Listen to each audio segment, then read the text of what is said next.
The sound of her laughter hit me first. Sharp, confident. The same laugh she used when she lied to me the first time. She sat there across the courtroom, heels crossed, head tilted, pretending she'd already won. Her new lover beside her, whispering something smug into her ear. And then her eyes met mine. Rolled, as if I were still the same man she left behind. The judge adjusted his glasses, looked at the file, then froze. "Wait," he said slowly, voice tightening.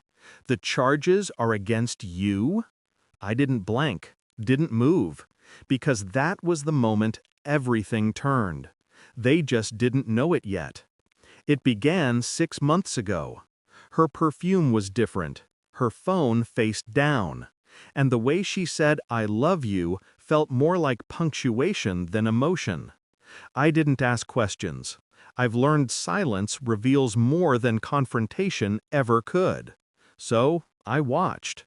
She started leaving early for meetings, came home late, smelling like cheap wine and someone else's cologne. I counted every lie, every missing hour, every shift in tone.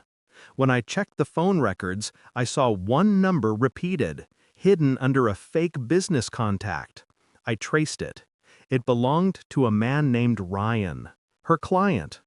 I didn't confront her, not yet. I just sat there that night, watching her sleep, memorizing the face that had already moved on. A month later, my grandfather died. The kind of man who never spoke much, but when he did, the world listened. The media called him the quiet millionaire. I called him the only person who ever understood me. When the lawyer called, I didn't expect much, but the will changed everything. He left everything to me. Every company, every property, every dollar. She didn't know. Not yet. By then, she had already left. No argument, no closure, just a text. "It's not you. It's what we've become." She moved in with Ryan 2 weeks later, smiling in pictures, flaunting a happiness built on lies. I watched it all, quietly, coldly. And when my grandfather's empire became mine, I made one small change. I bought the firm her new lover worked for. Months passed before I heard from her again. Her voice on the phone sounded different, nervous, rehearsed.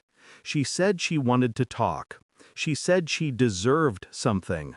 A week later, I received a lawsuit, claiming emotional distress, claiming half of everything I inherited.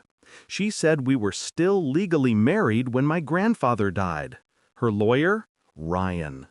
I smiled, not because it was funny, because it was predictable.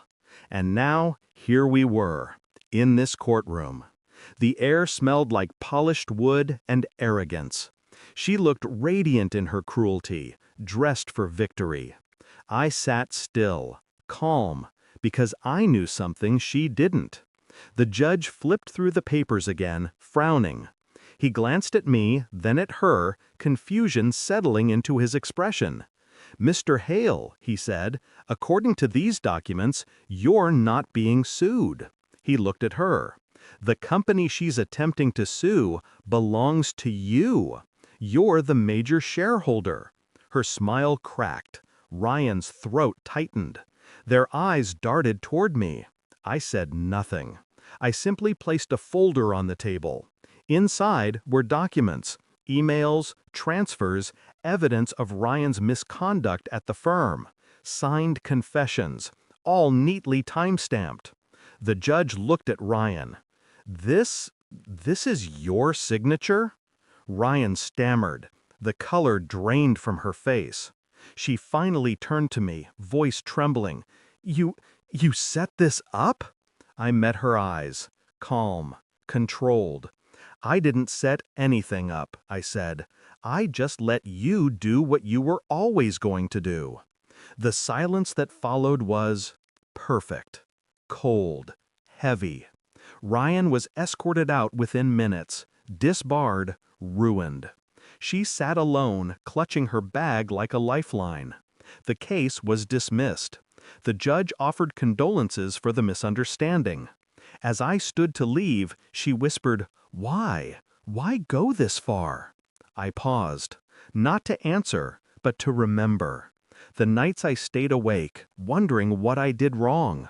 The humiliation, the quiet betrayal that rotted me from the inside. Then I looked at her one last time. For closure, I said. Outside, the sky was gray. Rain pressed against the courthouse glass like it was trying to get in. I didn't feel victory. I didn't feel anger. Just silence. Because when someone betrays you, they don't just take your trust. They take the version of yourself that still believed in love. I left that version of me in the courtroom. With her. I don't need to win anymore. I already have. Because she finally saw me, not the man she left, but the man she created. The one who doesn't forgive. The one who walks away without looking back. And when the doors closed behind me, I realized the silence wasn't empty anymore. It was mine.